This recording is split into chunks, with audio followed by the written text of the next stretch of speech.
ça va être fondamental de repérer les mots que vous utilisez tout le temps. Parce qu'on ne peut pas, quand on utilise un mot tout le temps, c'est un manque de vocabulaire. Et plutôt qu'un manque de vocabulaire, c'est ne pas avoir l'art du vocabulaire qualitatif. Donc apprendre à utiliser les mots les plus précis pour transmettre votre pensée. Vous vous contentez en fait de mots valises, de mots extrêmement larges au sens très divers, enfin avec plein de différentes significations, au lieu de choisir le mot qui est vraiment spécifiquement adapté au contexte, donc à votre idée du moment. C'est ça l'art du mot juste. Si tu as envie de découvrir la technique secrète pour bien t'exprimer avec clarté pour te faire comprendre avec plus de fluidité, tu dois t'inscrire à la masterclass gratuite S'exprimer avec aisance. C'est un condensé vidéo en 1h15 où tu apprendras cette technique secrète. Pour t'inscrire, rien de plus simple. Sous n'importe quelle vidéo de la chaîne YouTube, eh bien, tu trouveras un lien, tu cliques dessus et tu tomberas sur la page d'inscription. Ensuite, il te suffira de cliquer sur ce bouton et d'entrer ton email pour recevoir derrière le lien de cette masterclass gratuite. Je te laisse maintenant avec la vidéo du jour. Parfois, vous répétez les mêmes mots. Et connaître des synonymes, ça vous permettra d'éviter ça. Et aussi d'utiliser le synonyme qui est le faux synonyme le plus adapté. Parce qu'en fait, il y a rarement des mots qui veulent dire exactement la même chose. Les vrais synonymes stricts sont très rares. Voilà, je ne peux même pas vous en citer de tête. Donc, quand on dit synonyme, c'est plutôt des mots équivalents en réalité. Donc l'objectif, c'est plutôt de se dire c'est un équivalent, c'est de se dire lequel entre tous ces mots est le plus adapté au contexte. C'est ça, hein, l'art du mot juste.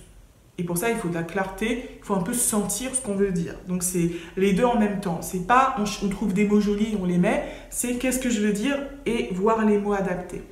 Et donc, là, je vais vous montrer comment je fais très simplement pour trouver les synonymes et choisir les synonymes adaptés. Maintenant, je vais illustrer la recherche d'un mot passe-partout. Comment on peut éviter d'utiliser tout le temps le même mot et en lien avec le verbe qui a été répété pas mal de fois dans le texte de l'élève du début. On va chercher des synonymes du verbe donner. Vous verrez qu'il y a synonymo qui peut en donner, mais souvent dans les synonymes, il y a trop de verbes. Donc, ce n'est pas toujours ultra utile. On va accepter le vieux cookie. Donc, voilà, dans les là, ce n'est pas la meilleure chose. Parce que là, il me donne des définitions. Donc, sur synonymo, vous voyez qu'il y a beaucoup, la liste est très longue. Hein. Donc, c'est un peu galère, quoi. Vas-y, il va te farcir tout ça. Donc, ce que vous pouvez faire, c'est définitions. Et j'aime bien sur Google, c'est que ça tombe sur la première page. Il prend des définitions du Robert ou d'autres sites. Et vous voyez, signal d'un mot valise. Quand on a autant de définitions, c'est que c'est un mot valise. Et donc, on peut voir dans quel sens, en fait, on l'utilise.